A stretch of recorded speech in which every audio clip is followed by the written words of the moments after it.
Gênesis capítulo 2, se Deus nos permitir, iremos do versículo 4 até o versículo 17. Nesta introdução, nós leremos o versículo 4, e à medida que o tempo for avançando, leremos o restante do texto. Acompanhe com fé a leitura da palavra do Senhor. Esta é a gênese dos céus e da terra, quando foram criados, quando o Senhor Deus os criou. Amém? Oremos mais uma vez, queridos. Pai Santo, diante de Tua santa palavra estamos, carentes da condução de Teu Santo Espírito, não só para compreender essas palavras, mas para crer nelas, e assim sermos transformados por aquilo que o Senhor diz. Pedimos que o Teu Espírito nos conduza aos pés de Teu Santo Filho Jesus, onde podemos encontrar redenção. Assim oramos no nome dEle. Amém. O que é o homem?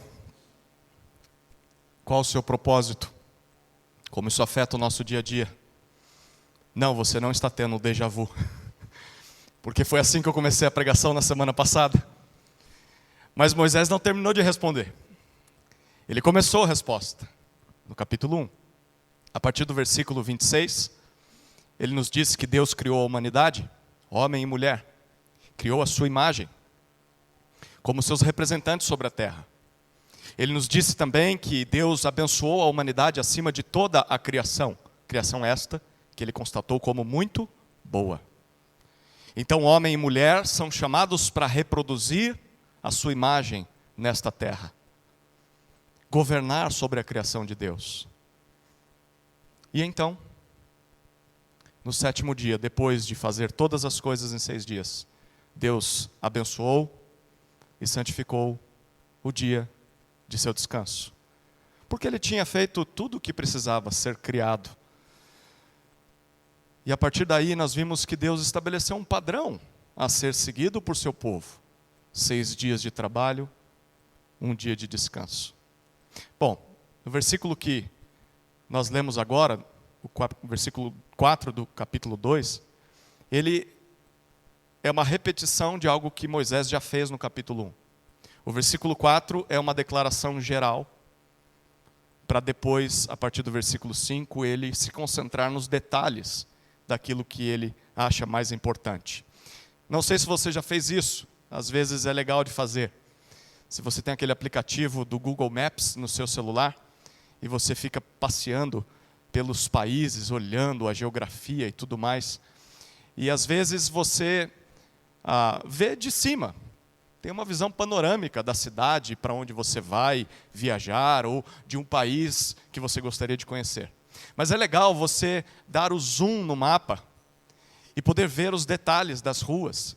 E alguns países permitem que você pegue aquele bonequinho, o Street View, e coloque na rua que você gostaria de conhecer e você consegue ver como se você estivesse lá.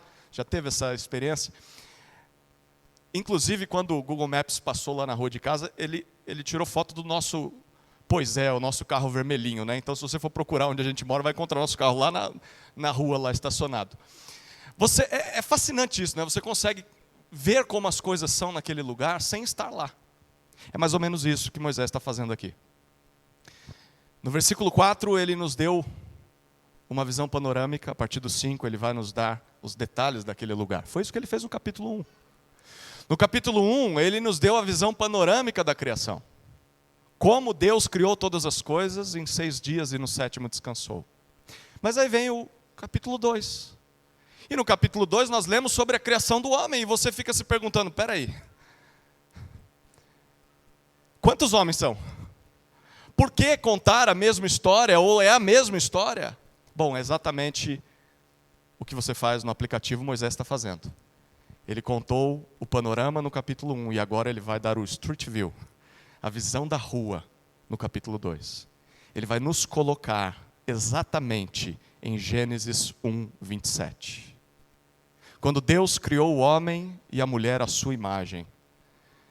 O capítulo 2 pode ser interpretado como um comentário expandido de Gênesis 1, 27. Deus queria nos contar detalhes daquele dia. A pergunta é, por quê? Por que é necessário termos mais detalhes da criação do homem? Por que um segundo relato? Bom, certamente era o que Israel, peregrinando no deserto, precisaria saber. Certamente é o que nós, como povo de Deus, peregrinando neste mundo, em direção à nova e definitiva terra prometida, precisamos saber. Certo, o que precisamos saber? Basicamente, precisamos saber que o Deus Criador dos céus e da terra é também o Senhor relacional, que formou o homem do pó da terra para buscá-lo e o colocou no jardim do Éden para obedecê-lo. É isso que nós veremos do versículo 4 até o versículo 17. Mas antes de avançar, nós precisamos analisar a introdução desse trecho, que é o versículo 4, que lemos. Gênesis é o livro das origens, o livro dos começos, dos inícios. E isso indica, ou melhor, é indicado para nós através de uma expressão que é repetida 13 vezes na língua hebraica e é traduzida no versículo 4. A expressão é toledot. Essa expressão se repete 13 vezes em Gênesis.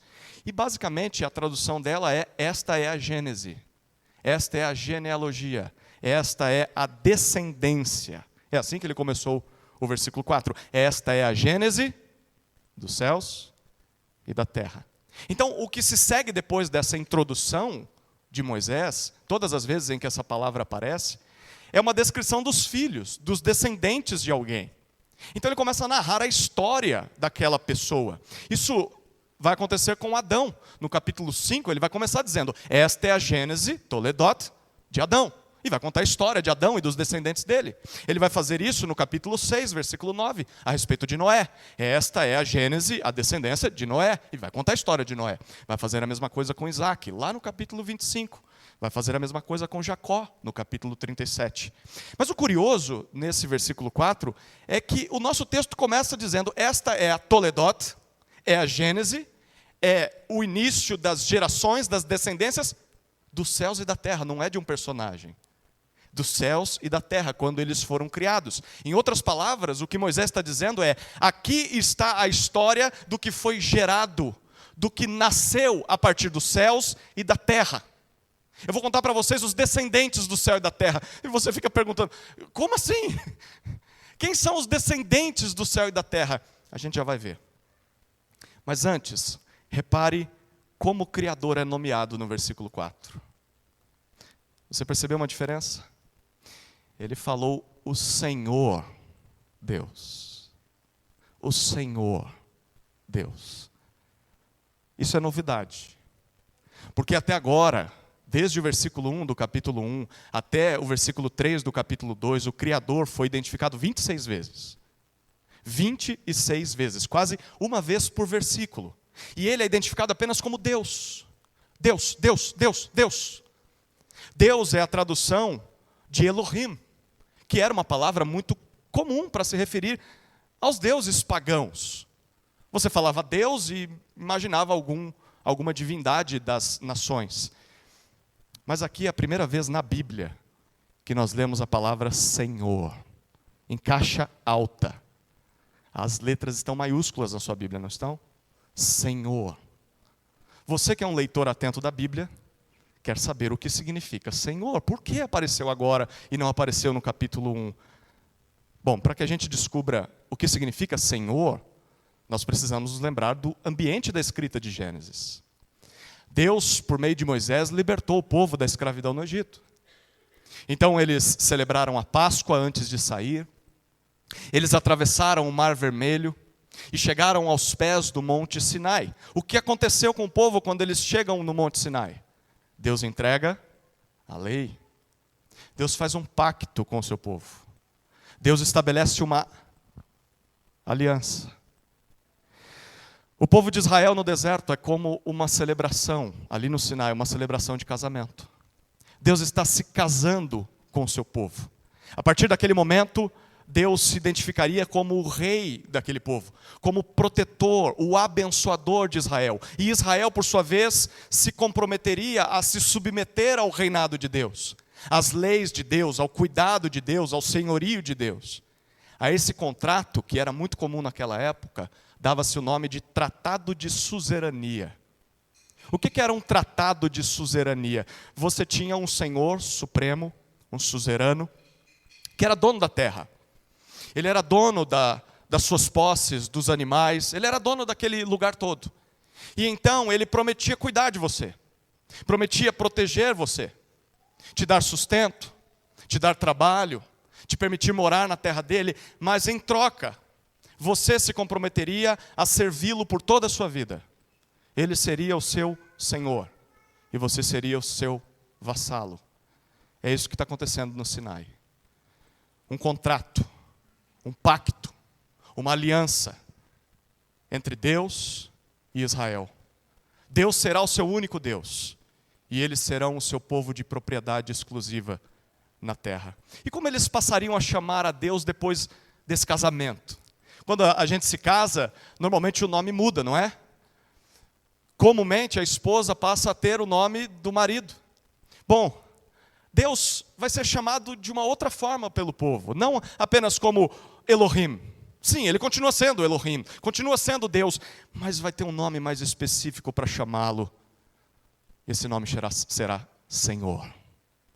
Senhor. Senhor é a tradução de 4 letras hebraicas chamadas de tetragrama, que se a gente fosse trazer para a nossa língua, seria como YHWH.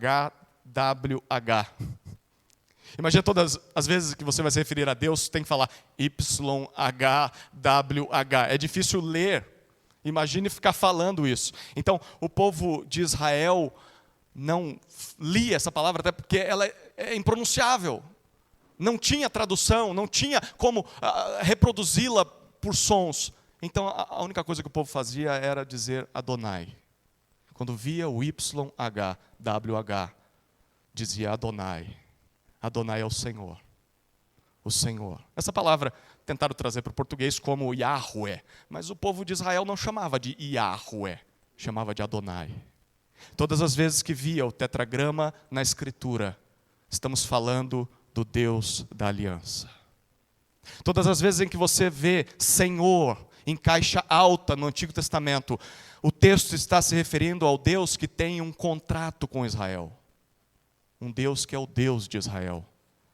Em outras palavras, o Senhor é uma referência ao Deus que tem um relacionamento especial, único com o seu povo.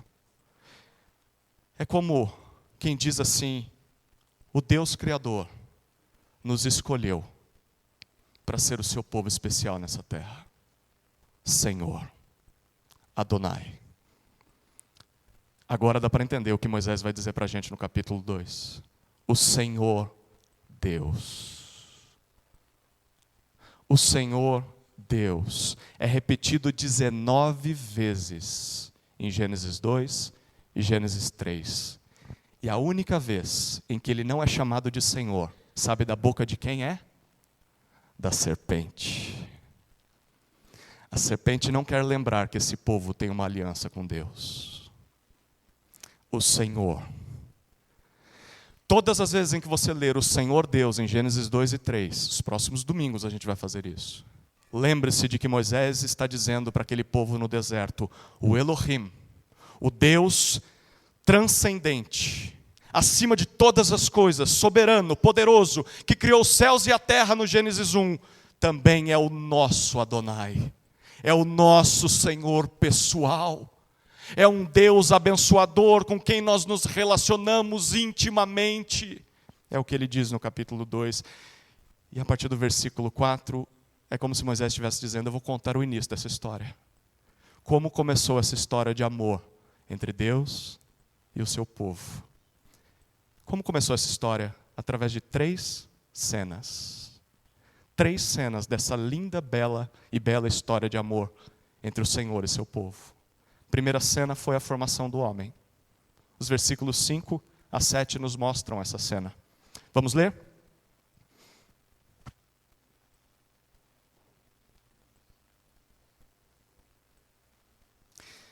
Não havia ainda nenhuma planta no campo, do campo na terra, pois ainda nenhuma erva do campo havia brotado, porque o Senhor Deus não tinha feito chover sobre a terra, e também não havia ninguém para cultivar o solo. Mas uma neblina subia da terra e regava toda a superfície do solo. Então, o Senhor Deus formou o homem do pó da terra. Ele soprou nas narinas o fôlego de vida e o homem se tornou um ser vivente. A nossa história teve início quando não havia nenhuma planta ou erva do campo na terra, diz o versículo 5. A pergunta é por quê? O próprio texto responde. Por dois motivos. Primeiro, o Senhor não tinha feito chover ainda. Estranho, né? Não chovia. Segundo motivo, não havia ninguém. Algumas traduções até trazem, não havia o homem para cultivar o solo. Mas apesar da ausência de chuva, o versículo 6 diz que havia uma espécie de neblina. Essa é uma palavra difícil de traduzir. É uma névoa que, assim, é como se houvessem mananciais ou correntes de água que saíam da terra para regar a superfície. Uma espécie de irrigação natural, de gramado, né? Deus fazia brotar água para irrigar a terra. Talvez você esteja coçando a cabeça e se perguntando, do que Moisés está falando aqui? Porque se você esteve nos últimos domingos, se lembra de que a criação do homem se deu no sexto dia. Até esse dia, Deus já tinha feito as plantas no terceiro dia.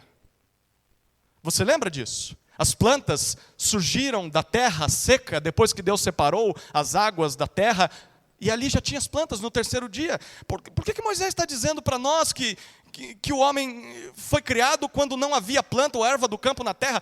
Ele não está entrando em contradição. O sexto dia já tinha planta, por que ele diz que não tem planta? Bom, não era isso que o texto hebraico comunicava. É difícil a gente transmitir o significado do que Moisés escreveu para a língua portuguesa. De acordo com as palavras que ele usa, Moisés está dizendo mais ou menos isso aqui para a gente. Olha, no terceiro dia, lá em Gênesis 1, quando Deus criou as plantas, Ele criou as plantas selvagens. Ele criou aquelas plantas que crescem e se reproduzem naturalmente, por conta própria, através de suas próprias sementes. Mas, no sexto dia, isso eu não disse no capítulo 1 para dizer agora, no sexto dia, antes de criar o homem, não haviam sido criadas ainda as plantas domésticas.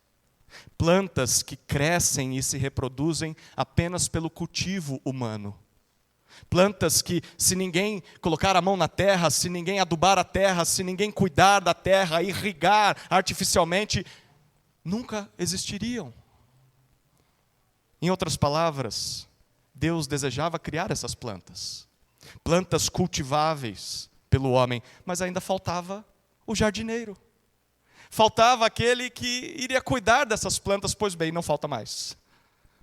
Porque é nesse cenário que o versículo 7 diz: o Senhor Deus formou o homem do pó da terra.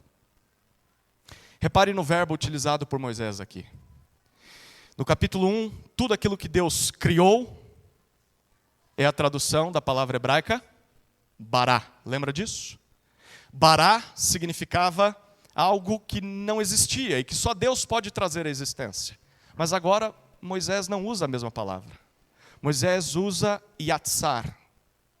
É uma outra palavra. Dar forma. Significa esculpir, moldar, sabe? Como um artista fazendo uma obra de arte. No restante do Antigo Testamento, esse verbo é utilizado para se referir ao trabalho de um oleiro. Alguém já viu como se faz um vaso? Tem o equipamento lá, giratório com pedal, não é? E aí o oleiro pega a argila umedecida, coloca naquele equipamento e começa a bombear, ele começa a rodar, e aí ele vai dando forma a um vaso. Ele vai esculpindo, tirando as imperfeições e vai modelando aquele vaso até que ele fica pronto. Depois disso ele vai e coloca no forno e depois vai pintar aquilo lá. Yatsar. Deus está moldando, manipulando o barro para moldar, formar um vaso, o homem. É isso que o Deus transcendente, eterno, o Criador das galáxias, das estrelas, dos céus, está fazendo aqui, bem no planeta Terra. Ele está tocando pessoalmente no pó dessa terra, na poeira dessa terra, para dar forma à sua obra-prima, o vaso mais belo de todos, a humanidade. Será que você ainda precisa de uma demonstração mais clara do amor desse Deus? Da atenção que esse Deus dá à humanidade, do carinho, do cuidado que Ele tem sobre as nossas vidas. O Criador deste universo não é apenas um ser distante, transcendente, ocupado demais com as coisas do universo, quase que impessoal. Não, o Criador do universo é também imanente, Ele também está presente, Ele está próximo, Ele é acessível à sua criação, a ponto de sujar as mãos para dar forma a seres tão insignificantes como nós. O Senhor Deus te ama tanto, a ponto de se envolver pessoalmente com a sua formação. Lembre-se do Salmo 139, quando você ainda era uma substância informe dentro da barriga de sua mãe, Ele moldava quem você seria. Lembre-se disso em momentos de tristeza. Lembre-se disso em momentos de solidão. Em momentos de abandono, o Criador do universo se importa, e se importa muito com você. Ele deu forma à humanidade. Apesar disso, o versículo 7 não termina, e diz que ainda faltava algo. O homem foi formado do pó da terra como uma espécie de boneco de argila gigante, mas ele é só um boneco de barro. Faltava vida. Faltava fôlego de vida. Então o que o Senhor Deus faz? Providencia o que falta. O Senhor se aproxima de seu rosto e lhe sopra nas narinas o fôlego de vida. Tem um detalhe interessante, curioso. Ao se referir a esse momento, por 2 vezes o apóstolo Paulo faz isso. Ele faz em 1 Coríntios 15 e em 1 Timóteo capítulo 2. Ele identifica esse ser formado do barro como Adão. Ele diz, era Adão. Não era outro homem, não, é Adão. Paulo diz isso nas suas cartas.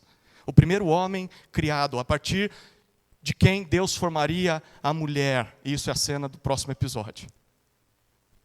Queridos, nas culturas pagãs vizinhas a Israel, tinha os mitos que acreditavam que a humanidade veio por meio do sangue. Você lembra disso? A gente falou, o sangue de um Deus derrotado. Mas também tinha uma outra cultura que acreditava que o homem veio do barro. E tinha uma terceira que acreditava que era uma mistura de sangue com barro. Mas nunca foi através do toque pessoal do Deus principal. Sempre foi através assim do Deus menor. Vai lá e faz os homens aí. Nunca o Deus principal se envolvia com a criação da humanidade. Mas aqui está a maior diferença. No Egito Antigo, onde o povo ficou por 430 anos, acreditava-se que apenas o faraó, o rei supremo sobre tudo e todos, havia sido criado através do sopro dos deuses. Só o faraó. Por isso, a natureza de faraó era divina. Por isso se considerava faraó como um ser celestial, divino. Isso separava o faraó dos demais seres humanos. Tornava faraó especial. Então os outros são o quê? Eles não têm o fôlego de vida. Então, dos deuses, perdão. Então, os outros seres humanos são descartáveis, eles são inferiores, podem ser tratados como escravos. Só o faraó tem o fôlego divino. Mas o que Moisés está dizendo para nós? Moisés está dizendo isso é uma mentira. É uma mentira que contaram para vocês, para subjugar vocês, para subjugar os egípcios, os outros povos ao redor. O primeiro homem passou a viver através do sopro do Criador, e todos nós somos seus descendentes. Seja o senhor, seja o escravo, seja o rico, seja o pobre, seja o adulto, seja a criança, seja o rei ou o vassalo, somos todos dignos, todos importantes perante Ele. Não deveríamos desprezar outros semelhantes, não deveríamos subjugá-los. Bom, o que acontece em seguida? O final do versículo 7 nos diz: o homem se torna um ser vivente, ou alma vivente. O que Moisés está dizendo para nós? Para falar sobre isso eu precisava até tomar água, porque a gente tem com muita calma aqui. Qual a primeira coisa que te vem à mente quando você ouve a palavra alma? Pensou rápido? Qual a primeira coisa que vem à mente? É bem possível que seja alguma coisa imaterial, não é? Alguma coisa que a gente não vê, talvez um aspecto intelectual, talvez um espírito, né? Um fantasma, ou sei lá o quê. Tem até a expressão alma penada, né? Será que é disso que Moisés está falando? Essa linguagem simplesmente não é bíblica. Pensar em alma nesses termos. Sabe quando foi que surgiu a ideia de alma? Como essa imagem imaterial vem de Platão. Platão, lá no século IV depois de Cristo. Platão propôs que a nossa alma, essa parte imaterial que nós não vemos, que está no ser humano, ela era imortal. E ela estava no corpo, mas o corpo é uma prisão para a alma. E ela só consegue atingir a sua perfeição quando ela se liberta desse corpo. Antes de nós nascermos, a nossa alma habitava no mundo das ideias, o mundo ideal. Mas aí nós nascemos, então essa alma veio e habitou um corpo. Mas a gente espera o dia em que morramos e aí então seremos livres dessa prisão. E a nossa alma voltará para o campo das ideias, o mundo ideal, o mundo perfeito. Platão estava certo? Tem muito cristão acreditando nisso, sabia? Mas é mais platonista do que cristão. Não é isso que a Bíblia fala. Ser vivente, alma vivente, é a tradução de duas palavrinhas hebraicas. Nefesh Hayah. Consegue falar comigo essa? Nefesh Hayah. Estamos virando uma igreja israelita, tá vendo, Rafael?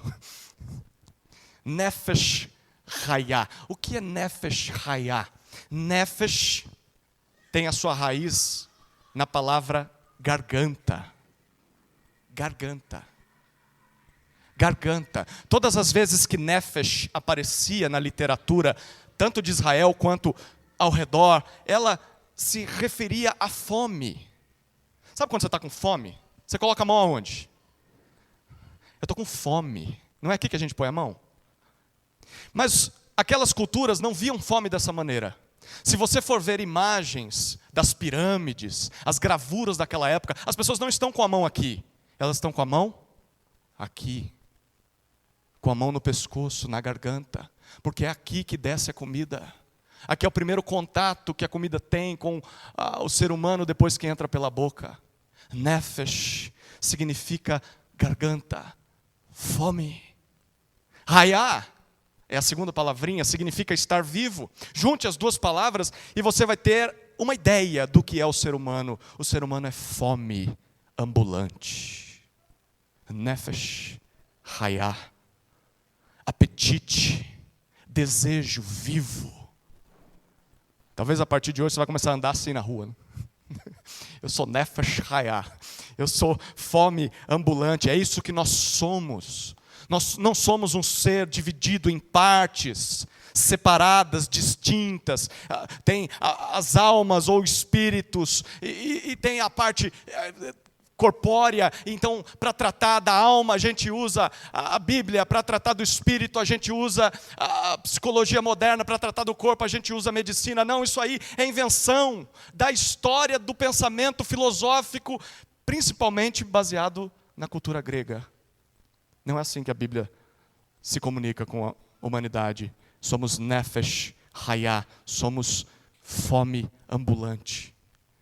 Não somos espíritos presos num corpo, desesperados para sair desse corpo, não. Temos um corpo que Deus formou do pó da terra com suas próprias mãos. Somos uma unidade milagrosa. A humanidade é composta de pó da terra. Por isso a nossa cor, né? Tem gente brigando por conta da tonalidade. No final é todo mundo da cor do barro. Todo mundo da cor da argila. A única coisa são as variações de tonalidade. Somos pó, a junção do pó da terra com o sopro divino. Somos filhos dos céus e da terra. Esta é a geração dos céus e da terra. Uma unidade que constitui fome viva. Somos criados para desejar, criados para se alimentar. Somos fome ambulante. Todos os dias nós levantamos de nossas camas com o desejo de alguma coisa, com fome de alguma coisa, fome de propósito, fome de realização, fome de prazer, fome de sentido, fome de satisfação. E nós buscamos nas coisas e tarefas do dia a dia, nos prazeres da vida, buscamos saciar essa fome até nas outras pessoas. Mas a pergunta é: onde essa fome é saciada? Onde você encontrará satisfação? Em quem mais, a não ser naquele que nos criou do pó da terra e soprou o fôlego de vida em nossas narinas? O Senhor Deus, o Deus da aliança. No final das contas é isso que nós somos, fome de Deus. Fomos criados para um relacionamento íntimo e pessoal com aquele que soprou o fôlego de vida em nossas narinas. Agostinho de Hipona entendeu muito bem isso, diferente do Platão. E nas suas confissões, no livro 1, ele disse assim: fizeste-nos para ti, e o nosso coração está inquieto enquanto não descansar em ti. Eu e você, queridos, somos fome de Deus ambulantes. E só somos saciados e satisfeitos no relacionamento com o Senhor Deus, através de um pacto, de uma aliança, de um contrato com Ele. A pergunta é: você sabia disso? Você já entrou nessa aliança com Ele? Você já o tem como a fonte de alimento todos os dias? Você tem se alimentado do relacionamento com esse Deus? Ou talvez você quer encontrar isso? Quer saciar essa fome? Já falaremos sobre isso. Vamos para a segunda cena. A plantação do jardim.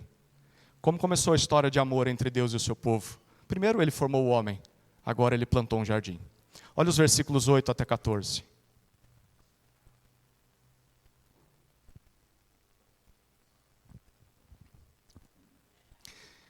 E o Senhor Deus plantou um jardim no Éden, na direção do Oriente, e pôs nele o homem que havia formado. Do solo, o Senhor Deus fez brotar todo tipo de árvores agradáveis à vista e boas para alimento. E também a árvore da vida no meio do jardim, e a árvore do conhecimento do bem e do mal. E um rio saía do Éden para regar o jardim. E de lá se dividia, repartindo-se em 4 braços. O nome do primeiro é Pisson, que rodeia a terra de Avilá, onde há ouro. O ouro desta terra é bom. Também se encontram lá o bidélio e a pedra de ônix. O nome do segundo rio é Gion, é o que rodeia a terra de Cush. O nome do terceiro rio é Tigre, é o que corre pelo leste da Assíria. E o quarto rio é o Eufrates. Aqui nós temos mais informações a respeito do 6º dia da criação. Novamente, o que temos aqui é a continuação do comentário expandido de Gênesis 1, 27. O dia em que Deus criou o homem e a mulher. Após formar o homem, o versículo 8 nos diz que o Senhor Deus planta um jardim no Éden. Ele diz que fica na região do Oriente. Depois ele pega o homem, curioso, o homem foi feito dentro ou fora do jardim? Fora do jardim. Fora do jardim. E então Deus coloca o homem dentro do jardim. Éden significa deleite, prazeres. É bem sugestivo, né? Por que o Oriente? O texto diz que o Oriente ficava a leste de onde Moisés estava. Moisés está caminhando com o povo ali no deserto do Sinai. O Oriente é além da terra de Canaã. A terra de Canaã fica em direção ao Oriente. Mas se vocês andarem um pouco mais, encontrariam onde foi o Jardim do Éden. O que esse texto está comunicando àquele povo que está peregrinando rumo à terra prometida? O que Moisés está dizendo aqui, olha, no princípio, o Senhor Deus formou o homem fora de seu lugar de destino. Ele também formou um lugar de deleite, de prazer. E só depois de formar o homem fora desse lugar, Deus o colocou dentro dessa terra bonita e perfeita. É como se Moisés estivesse dizendo para aquele povo, o mesmo está acontecendo conosco, queridos. Está faltando água, está faltando pão, está faltando carne. Fomos formados fora da terra prometida. Fomos forjados no sofrimento no Egito, na escravidão. Fomos formados do pó da terra. Mas Deus preparou para nós uma terra que mana leite e mel. E está nos conduzindo para essa terra. Lembrem-se disso, foi a mesma coisa que aconteceu com o primeiro homem. É o que está acontecendo conosco. Queridos, isso não te soa familiar? Nós nascemos fora do jardim. Nascemos nesse mundo aqui. Esse mundo quebrado pelo pecado. Mas é fora do jardim, o mesmo lugar em que Deus nos regenera. Deus nos faz nascer de novo quando cremos em Jesus. E nós temos a promessa de que um dia iremos para um novo jardim. Não como o primeiro jardim, não como a terra de Canaã, mas um lugar melhor. E um dia o próprio Senhor Deus nos levará até esse lugar, onde viveremos para sempre ao seu lado. Queridos, essa é a esperança de quem está em aliança com o Senhor Deus. Nós não podemos nos esquecer disso, por mais que a peregrinação nesse deserto seja difícil, penosa, sofrida, cansativa, cheia de privações, cheia de lutas, de sofrimentos. Um dia nós chegaremos no nosso destino. Deus nos colocará lá, como fez com Adão, como fez com Israel, fará com o seu povo no último dia. Lembre-se disso. A partir do versículo 9, nós vemos mais detalhes sobre esse jardim. Moisés nos diz que nele, o Senhor Deus fez brotar árvores. As árvores vêm da terra também, lembra? Essa é a geração dos céus e da terra, o que eles produziram. São 3 categorias de árvores. A primeira, são árvores agradáveis à vista e boas para alimento. Árvores de todo tipo. Interessante isso. As árvores eram bonitas, atraentes. Mas não só isso, elas davam frutos saborosos, apetitosos. Pergunta, Deus precisava fazer isso? Deus precisava fazer algo belo? Precisava fazer algo saboroso? Claro que não. Ele já fez muito pelo homem. Ele já fez o homem. Ele já deu para o homem árvores, plantas como alimento. A gente viu isso no capítulo 1. Do que é que o homem reclamaria? Mesmo que as árvores e os frutos dessas árvores fossem feias, as árvores horrorosas, os frutos ruins, nojentos, insossos, ainda assim o homem, para viver, teria que comer dessas árvores. Imagine uma existência comendo coisas ruins e feias. Mas ainda assim, o Senhor Deus ama tanto o homem, que lhe deu alimentos bonitos, alimentos atraentes e, o mais importante, saborosos, que dão prazer enquanto saciam a nossa fome. O nosso Deus, querido, se preocupa até com os mínimos detalhes de nossas vidas. Desde a cor ou a aparência de uma fruta, de um legume, de uma verdura, de um grão, até o seu sabor. Foi Deus quem deu esse sabor inconfundível àquilo que Ele criou. Por isso, aplicação para as crianças. E para alguns adultos também, tá? Não desprezem aquilo que o Criador fez. Ele fez com muito carinho.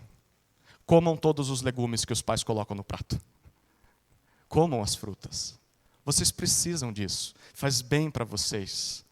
Podia ser pior. Podia ser pior, por incrível que pareça, tá? A fruta podia ser feia. A flor, a folha poderia ser horrorosa. E na hora de comer podia ser terrível o sabor. E ainda assim a gente teria de comer, senão morreria. Mas olhe para a forma com que Deus cuida de nós. Mas também tem aplicação para os pais. E obviamente para as crianças também. Queridos, não troquemos Deus pela beleza, pelo prazer da comida. A comida é bela. A comida é muito saborosa. Mas tem muita gente que troca as coisas e se torna escravo da comida. Se torna vassalo do alimento. Idolatra o alimento, colocando ele no lugar de Deus. Gente que come até morrer. Come até explodir. Gente que não liga se o corpo já está dizendo, chega, chega, mais um pratinho de sobremesa. Claro, com certeza.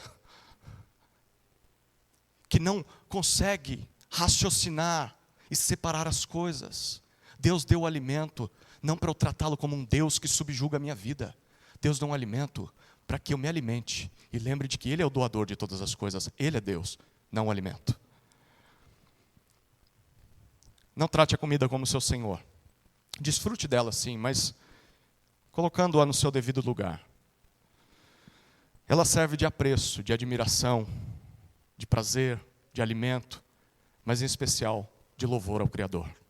É isso que nós deveríamos fazer ao final de cada refeição. Senhor, nós te louvamos. Porque esse alimento não é um Deus na nossa vida. Mas que gostoso é poder comer essa comida. Louvado seja o nome do Senhor. A segunda categoria de árvores, ou de árvore, é a árvore da vida, diz o versículo 9. É difícil entender e mais difícil é explicar o que essa árvore significava. É uma árvore, tal qual as outras que Deus criou. Mas naquela época havia mitos pagãos que falavam sobre alguma planta que, se você comesse, você voltava a ser jovem. Aí tinha outras culturas que acreditavam que tinha um certo pão que dava inteligência para a pessoa viver mais. Tudo era fantasia, tudo coisa da cabeça das pessoas. Mas a pergunta é, será que Moisés não está copiando esses textos? Será que Moisés não está repetindo as crenças dos povos vizinhos? Não, é óbvio que não, né? Óbvio que não. É óbvio que a vida, ela não estava no fruto. Por quê? Porque Deus já acabou de soprar no nariz desse homem o fôlego de vida. O homem já está vivo. O homem já está vivo. A vida não vem do fruto. A vida vem do Deus doador de vida. Bom, mas tem uma árvore da vida. O que ela significa? É bem provável que ela servisse como uma espécie de símbolo, de marca para o homem. Todas as vezes que o homem passasse pelo meio do jardim e visse aquela árvore e comesse daquele fruto, ele deveria se lembrar, a vida não depende de mim. A vida é um dom de Deus. Eu só posso desfrutar da vida aonde Deus me colocou, onde Deus está presente, onde tem a árvore da vida. Não há vida longe do Senhor Deus. Quanto mais eu me afastar de Deus, mais eu me afasto da vida. É isso que vai acontecer no capítulo 3. Terceira categoria de árvore ali no jardim, árvore do conhecimento do bem e do mal. Bom, se a árvore da vida já é difícil de entender, imagina essa. Bem é a tradução da palavra hebraica tov. Tov foi aquela palavrinha que apareceu várias vezes no capítulo 1. E viu Deus que era tov, bom. Então, bem é aquilo que é agradável, aquilo que é apropriado, excelente, valioso, digno. Bom, até agora tudo que Deus fez é tov. Tudo que Deus fez é bom, porque foi criado pelo Deus que é bom, o Deus que é tov. Mas o que seria o mal? mal.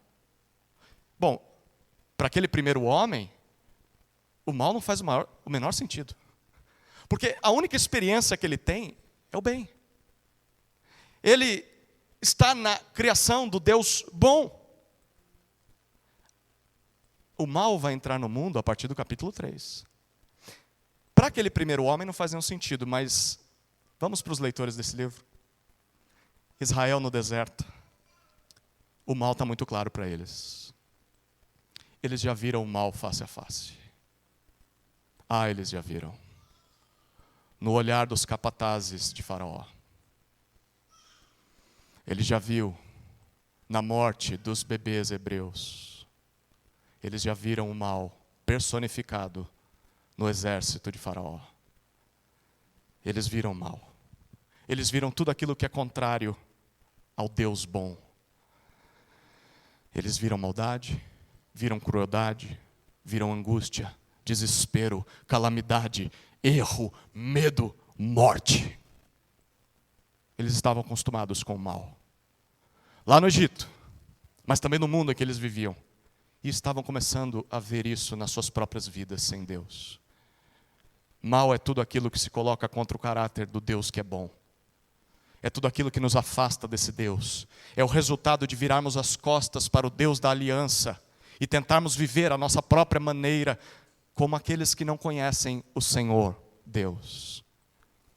Como a árvore da vida, é bem possível que Moisés esteja falando de que essa árvore do conhecimento do bem e do mal não dava um fruto mágico. Não era maçã, não. Tá? O texto não diz que é maçã. Não era um fruto místico especial, mas é um símbolo. É uma marca. Comer desse fruto trará ao homem, que até agora só sabe o que é bom. Ele só sabe o que é tov. Mas se ele comer desse fruto, ele terá o conhecimento, a percepção, o discernimento. Ele vai ter a experiência daquilo que é contrário a Deus, o que é mal. Veremos isso mais à frente. Mas até lá, Moisés faz como uma espécie de parêntese na história, a partir do versículo 10 até 14, que a primeira leitura você fica assim, para que isso aqui? Ô Moisés, você gastou um versículo para falar que Deus formou o homem do pó da terra. E vai gastar para nós todo esse monte de versículo para falar dos rios. Opa! Nenhum autor bíblico gasta tinta à toa. Tudo tem um propósito.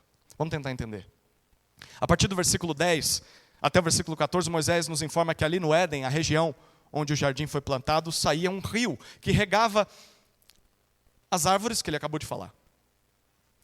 Dali, esse rio se dividia em 4 braços, 4 outros rios. O primeiro rio é o Psom. Versículos 10 a 12. Moisés nos diz que ele rodeia a terra de Havilá. A terra de Havilá provavelmente ficava lá na região da Assíria. Essa terra era cheia de riquezas, ele diz. Tem ouro, e ouro do Tov. Ouro bom. Mas também tem bidélio. Sabe o que é o bidélio? Bidélio é uma resina aromática da família da mirra. O bidélio era usado para fazer incenso. É uma terra cheia de bidélio. Terceiro, uma terra onde há a pedra de ônix, que era uma pedra preciosa. Detalhe, no deserto esses 3 elementos seriam utilizados por Israel para construir o tabernáculo, para produzir os utensílios do sacrifício, inclusive o incenso, e haveria uma pedra de ônix colada no peitoral do sumo sacerdote. Sabe o que Moisés está dizendo para esse povo? As riquezas das nações, da Assíria, são riquezas do Senhor Deus. E Ele usa essas riquezas quando e como Ele bem quer, especialmente para cumprir os seus planos, para ser cultuado por seu povo. Hoje vocês podem estar no deserto, sim, cheios de dificuldades, de privações. Os seus inimigos estão lá na Assíria, estão desfrutando do bom e do melhor, cheios de riquezas, cheios de prosperidade, mas isso não significa que o Senhor Deus tenha abandonado vocês no deserto. Vocês estão indo para um lugar muito melhor do que a terra de seus inimigos, por causa da presença dEle. Ele está com vocês, mesmo que vocês aqui não tenham essas coisas. Um dia vocês vão conseguir, para produzir o culto ao Senhor. Segundo rio, o rio Gion, versículo 13. A identificação desse rio é incerta, a gente não sabe que rio ele está falando, mas a gente sabe que ele rodeava a terra de Cush. Cush era uma região famosa na época, o sul do Egito, atual Sudão. Com o passar do tempo, no mundo antigo, ele foi chamado como Etiópia. Bom, os Cushitas, eles formaram uma antiga e poderosa civilização africana. Desde 2500 a.C., 1000 anos antes desse texto ser escrito. Então assim, era comum você ouvir falar dos Cushitas. Eles eram famosos por suas pirâmides, inclusive as pirâmides deles, eles fizeram mais pirâmides do que os egípcios. As pirâmides deles tinham um formato um pouquinho diferente, era um pouco mais íngreme, mas eram mais famosas até do que as do Egito. Eles eram famosos pela metalurgia do ferro. Você acha que metalúrgico é coisa recente? Olha, 2500 anos antes de Cristo. Eles eram famosos pela 25ª dinastia egípcia, os famosos faraós negros. Houve uma época em que o Egito foi governado por negros. Era conhecida como a Terra do Ouro. Aí vem os rios 3 e 4, Tigre e Eufrates, no versículo 14. Os únicos que são identificáveis até hoje. Eles cortam a Mesopotâmia. Sabe onde fica a Mesopotâmia? No berço das civilizações. Na origem da Assíria ao norte e da Babilônia ao sul. Sabe o que Moisés está dizendo para esse povo que está caminhando no deserto? Essa região dos nossos inimigos só existe e só prospera por causa do jardim do Éden. Os rios que alimentam esses lugares são rios que surgiram no jardim do Éden. Não temam os egípcios, não temam os assírios, não temam os babilônicos. O Senhor Deus está acima de todos eles. Os seus deuses são falsos. Não temam esses deuses falsos. Os deuses deles não os sustentam. Deus os sustenta. Esses rios que eles dizem que foram seus deuses que colocaram lá, foi Deus quem os colocou ali. Deus é o Deus de vocês e é o Deus que sustenta todas as nações. Mas o Criador se revelou a vocês. Não se esqueçam disso. Chegamos à terceira e última cena. A missão do homem no jardim. A última cena está a partir do versículo 15 até o 17. Acompanhe a leitura do texto.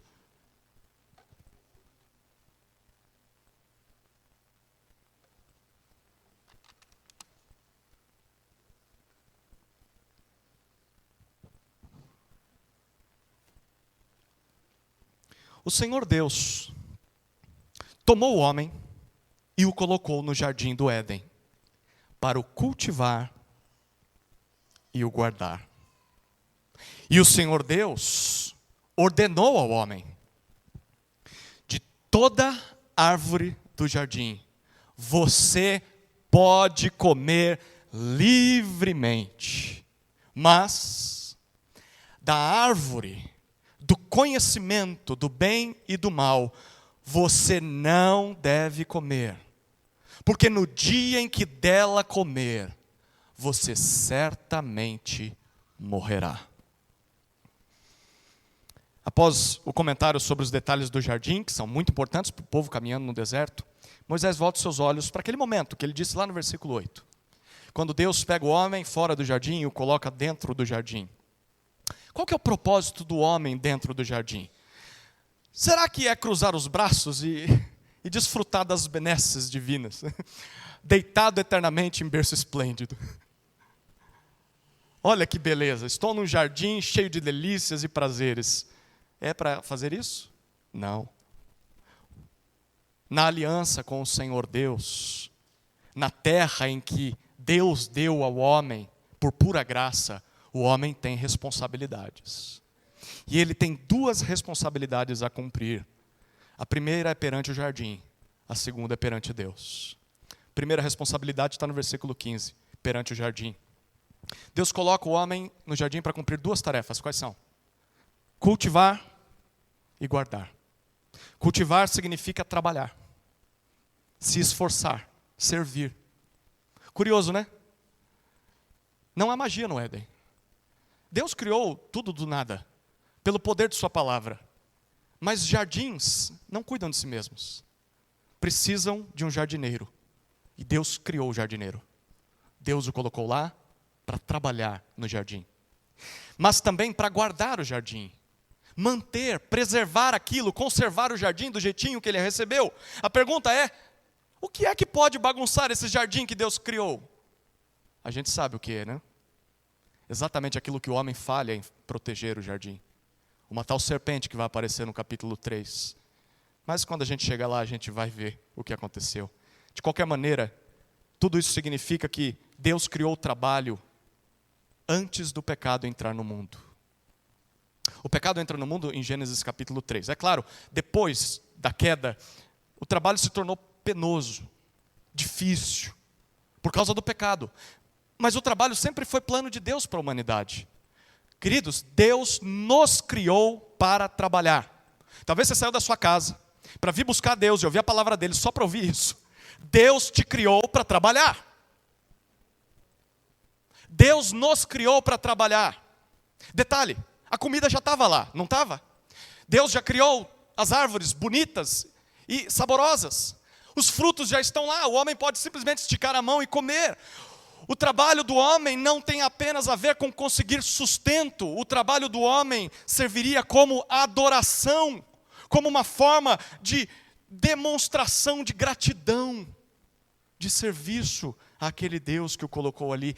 Aliás, essas duas palavras, cultivar e guardar, serão utilizadas pelo próprio Moisés para se referir à parte do trabalho dos levitas dentro do tabernáculo e futuramente no templo. Eles também iriam cultivar e guardar o tabernáculo onde Deus se manifestaria aos homens. Queridos, o trabalho é sagrado. O trabalho é criado por Deus como uma forma de adoração a Ele. E o santuário lembraria o povo de Deus o tempo todo a respeito disso. E é exatamente isso que o restante da Bíblia afirma. Por exemplo, em Êxodo 20, versículo 9, Deus diz: 6 dias você trabalhará e fará toda a sua obra. Foi isso o que em Provérbios, capítulo 6, Salomão disse: vai ter com a formiga, ó preguiçoso. Ó preguiçoso, até quando vai ficar deitado? Foi isso que Paulo disse em 2 aos Tessalonicenses, capítulo 3, versículo 10. Se alguém não quiser trabalhar, que também não coma. Foi isso que ele disse em 1 Coríntios 10, 31. Portanto, se vocês comem, ou bebem, ou fazem qualquer outra coisa, inclusive, trabalhar é qualquer outra coisa também. Façam tudo para a glória de Deus. Efésios capítulo 4, versículo 28. Quem estava na nossa turma da escola bíblica vai lembrar.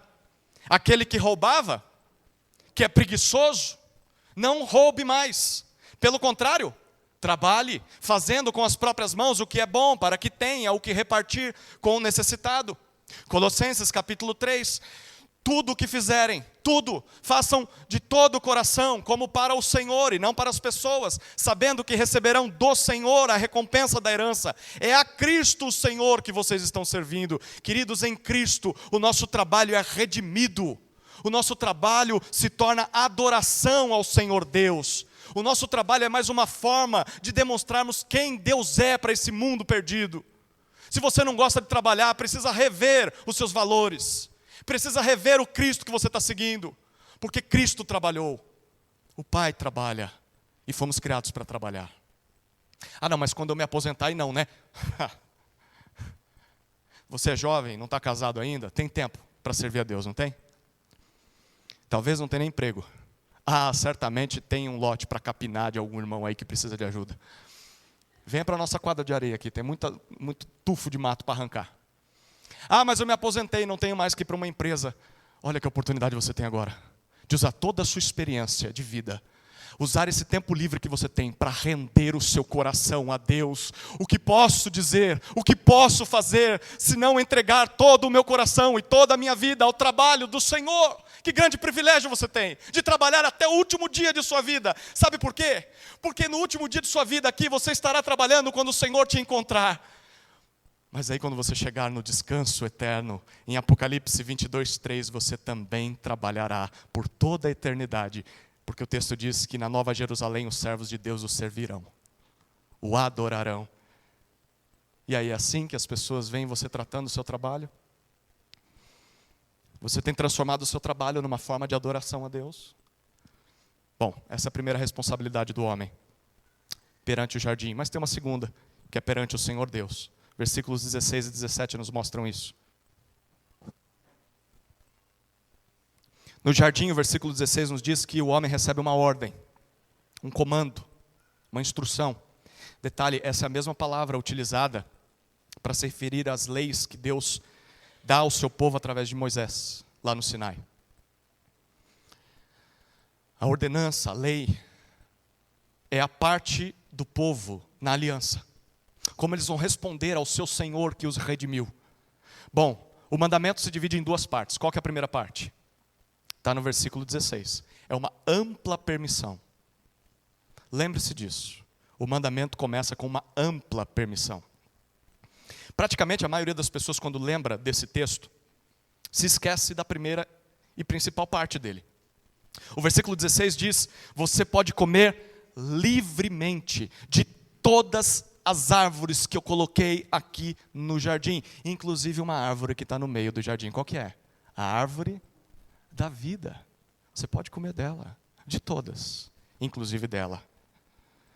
No relacionamento de aliança com o Senhor Deus e o seu povo, as bênçãos, as permissões, os privilégios vêm antes da proibição. E são muito mais numerosas do que os nãos. Tem gente que odeia Deus e odeia a igreja, porque quem apresentou Deus e a igreja para essas pessoas não conhecia o evangelho direito. Porque essas pessoas entendem, não, ir para a igreja virar crente é só ouvir não, não, não, não, não, não, não, não, não, não. Não é assim que começa a Bíblia. Não!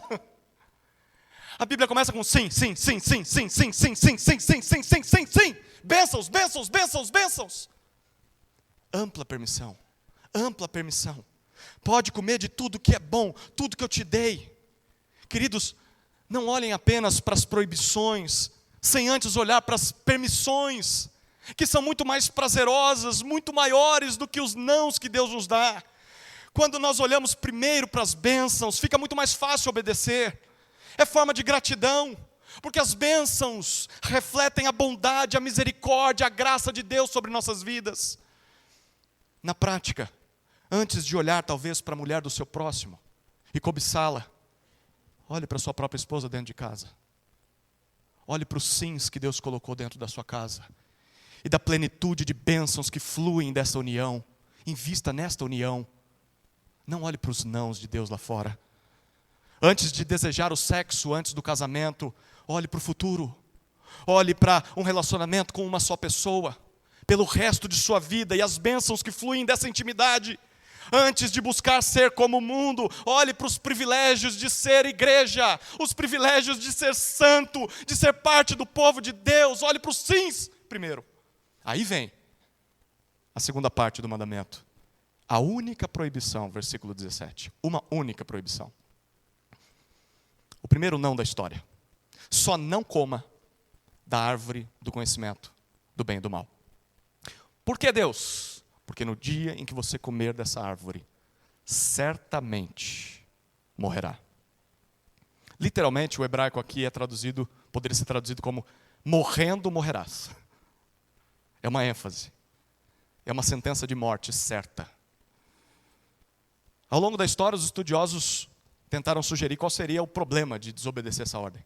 O que seria a raiz do problema de comer desse fruto? Bom, são algumas opções. A primeira opção que deram é de que Deus está falando de uma questão sexual. Então assim, quando eles se conheceram, foi aí que o negócio deu ruim. Não faz sentido, porque Deus os fez nus e eles não tinham vergonha nenhuma. Deus os mandou ter filhos. Como é que tem filho? Não preciso explicar muita coisa, né? Então não é isso. Segunda opção, é onisciência. Comer do fruto vai fazer o homem ter um conhecimento universal das coisas. Não, ele não tem. Até porque quando Deus vem para o jardim, ele tem que se esconder, né? Ele não sabe onde Deus está. Não, não é isso. Terceiro, talvez é o conhecimento ético. É a capacidade cultural do homem. Ele se torna civilizado. Para cultivar um jardim, você precisa ter um trabalho ordenado e civilizado. Isso já tinha sido criado por Deus. Qual que é a opção mais provável? É a quarta. É a autonomia moral. O homem, ao comer daquele fruto, se torna livre para decidir o que é melhor para si mesmo, sem depender de Deus. Lembra de Victor Hamilton, que eu já citei aqui? Ele comenta Gênesis, ele diz assim: ao homem é proibido o poder de decidir por si mesmo o que está em seu melhor interesse e o que não está. De fato, é por esse motivo que o Senhor Deus expulsa o homem do jardim. Quando o homem desobedece, lá no capítulo 3, versículo 22, Deus deixa claro de que a partir daquele momento em que o homem comeu, ele se tornou conhecedor do bem e do mal. Ele sabe o que é certo e sabe o que é errado. Ao fazer isso, o homem trouxe para si mesmo a prerrogativa de ser seu próprio Deus, de decidir entre si aquilo que é o certo. Não, eu vou tomar a decisão. Eu vou basear a minha decisão em mim mesmo. Eu sou o único referencial para tomar as minhas decisões. Não preciso que Deus diga o que é certo ou errado. Eu vou decidir isso. Em outras palavras, o homem que foi criado como um vassalo, dependente do Senhor Deus, agora se torna um ser autônomo, que quer usurpar o lugar que é só do Senhor Deus, o único suzerano que existe. Todas as vezes, queridos, em que nós usamos a nossa liberdade para ignorar o que Deus diz, todas as vezes em que nós decidimos por conta própria o que é melhor para nós, ignorando aquilo que está na lei de Deus, e mesmo conhecendo o que está na lei, nós dizemos: tá, Deus disse isso, mas ele não sabia o que estava dizendo. Eu, com os meus 22 anos de idade, sei o que é o certo. Eu vou tomar a melhor decisão da minha vida. Os meus pais tentaram me avisar, os meus avós tentaram me avisar, Moisés disse há milhares de anos atrás, mas eu é quem sei o que é o certo e o bom para a minha vida. Todas as vezes em que um jovem de 22 anos faz isso, e você com 75 anos de idade continua fazendo isso, nós estamos nos colocando no papel de deuses para nós mesmos. Nós estamos dizendo: eu sei o que é melhor. E sabe o que nós estamos atraindo para nós? Morte. Morte. Morte. Morte para a nossa vida, morte para os nossos relacionamentos. Nós não fomos criados para decidir o que é bom e o que é mal. Não fomos criados para usurpar o lugar de Deus. Por isso, antes de tomar uma decisão, seja ela grande, que vai afetar a sua história inteira, seja uma pequena decisão no seu dia a dia, consulte o Senhor Deus na sua palavra, porque as proibições dele não são um castigo para você. As proibições de Deus são uma bênção para o seu bem. Ele quer impedir que você morra. Por isso ele diz: não, isso não é bom para você. Confie no julgamento do Deus Criador e obedeça esse julgamento. O Deus Criador dos céus e da terra é também o Senhor relacional, que formou o homem do pó da terra para buscá-lo e o colocou no jardim do Éden para obedecê-lo. Eu queria que você reparasse algo muito interessante que está acontecendo nesse texto. O nosso texto terminou com Deus dizendo para o homem: pode fazer o que você quiser daqui, só não faça aquilo lá. Se você fizer o que eu estou dizendo, você vai viver. Se você me desobedecer, você vai morrer. Sabe como termina o Pentateuco? Sabe como terminam os livros de Moisés? Ele começou o seu primeiro livro dizendo isso. Volte seus olhos para Deuteronômio, capítulo 30.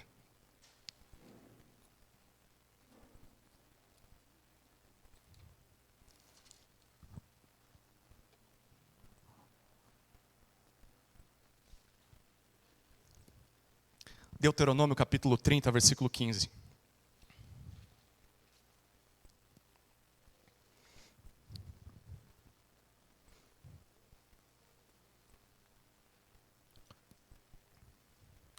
Olha o que dizem esses versículos, até o versículo 20. Aquele povo, a segunda geração, os filhos daqueles que morreram no deserto, estão prestes a entrar na terra prometida. 40 anos se passaram, Moisés está prestes a morrer.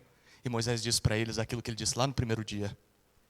Vejam, hoje, versículo 15, coloco diante de vocês a vida e o bem, a morte e o mal. Se guardarem o mandamento que hoje lhes ordeno, que amem o Senhor, seu Deus, andem nos seus caminhos e guardem os seus mandamentos, os seus estatutos e os seus juízos, então vocês viverão e se multiplicarão. E o Senhor, seu Deus, os abençoará na terra em que vocês estão entrando, para dela tomar posse. Mas, se o coração de vocês se desviar, e não quiserem ouvir, mas forem seduzidos, se inclinarem diante de outros deuses e os servirem, então hoje lhes declaro que certamente perecerão. Não permanecerão muito tempo na terra, na qual passando o Jordão, vocês vão entrar para dela tomar posse.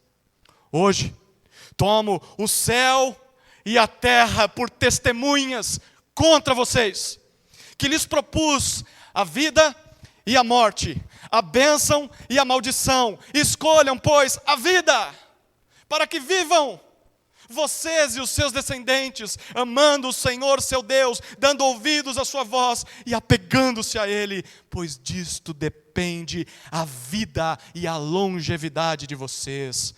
Escolham a vida, para que habitem na terra que o Senhor, sob juramento, prometeu dar aos pais de vocês, a Abraão, Isaque e Jacó. Escolham a vida.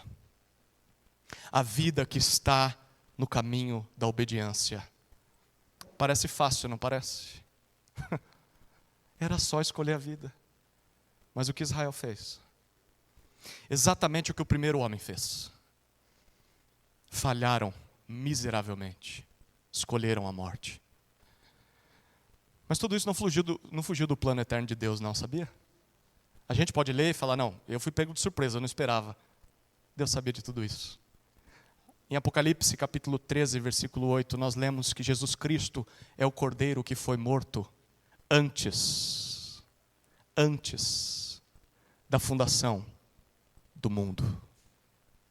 Ele não foi morto depois de Gênesis 3, ele foi morto antes de Gênesis 1. Antes de Deus criar todas as coisas, Deus já havia planejado e já havia determinado a morte do seu filho. Isso é um grande mistério. Por quê? Porque Deus já tinha em vista a falha de Adão. Por isso Deus enviou um segundo Adão. Deus enviou um segundo homem. Um homem que não falhou em cumprir toda a lei de Deus. Nele, o Pai se alegrou perfeitamente em Jesus. Em Jesus, o Senhor Deus tocou o pó uma nova e definitiva vez. Em Jesus, através de seu Espírito, Maria ficou grávida. E o seu filho tocou na sujeira desse mundo. Naquela manjedoura, ele teve contato com o pó da terra. Ele abriu mão de todas as bênçãos celestiais para assumir sobre si todas as maldições que nós merecíamos. Por amor a nós, o autor da vida assumiu a nossa morte junto ao Pai. E ao ressuscitar, lá em João capítulo 20, versículo 15, Maria Madalena, que foi ao seu túmulo, o confunde. Maria Madalena vê Jesus ressurreto, mas o confunde com um jardineiro. Esse é o erro mais correto de toda a Escritura. Ela mal sabia, mas ele é o jardineiro perfeito. Ele é o jardineiro definitivo que Deus criou para cuidar de seu novo jardim. Quando nós cremos em Jesus, Deus nos faz nascer de novo, desse lado do Éden, do lado de fora. Deus nos sopra em nosso coração o sopro do Espírito Santo. Deus nos introduz na nova aliança, no pacto entre Deus e os homens, através de Cristo, queridos. O Deus Criador da terra se torna também o nosso Senhor pessoal, o nosso Senhor relacional. Esse ser que é tão distante, tão santo, mas também é tão próximo. Ele é tão amoroso. Por meio de Jesus Cristo, o Senhor nos promete: um dia eu vou colocar vocês em um novo jardim. Não será como o Éden, será melhor do que o Éden, melhor do que Canaã, muito melhor, será perfeito, nele não entra mais mal, nele não entra mais maldição. É assim que vocês vão entrar na terra prometida. Essa é a aliança de Deus com os homens. É assim que você encontra a saciedade para essa sua fome, que é você. Você precisa se render a Jesus Cristo. É assim que o Deus Criador do universo se torna o seu Deus, se torna o seu Senhor. Pergunta, você já fez isso? Você já se rendeu a Jesus Cristo? Você já desfruta dessa aliança? Então se satisfaça nele e somente nele. Ouça a palavra dele. Talvez você responda agora, não. Eu ainda tenho muita fome. E eu não encontrei esse Deus. A minha pergunta é, o que você está esperando? Se dobre a esse Senhor hoje. E hoje todas essas bênçãos vão te atingir por toda a eternidade. Amém, queridos? Vamos orar. Senhor, nós te louvamos por tua santa palavra. Obrigado pela esperança que o Evangelho nos traz. Desde o princípio da história. O Senhor é o nosso Senhor, por causa de Cristo. E nós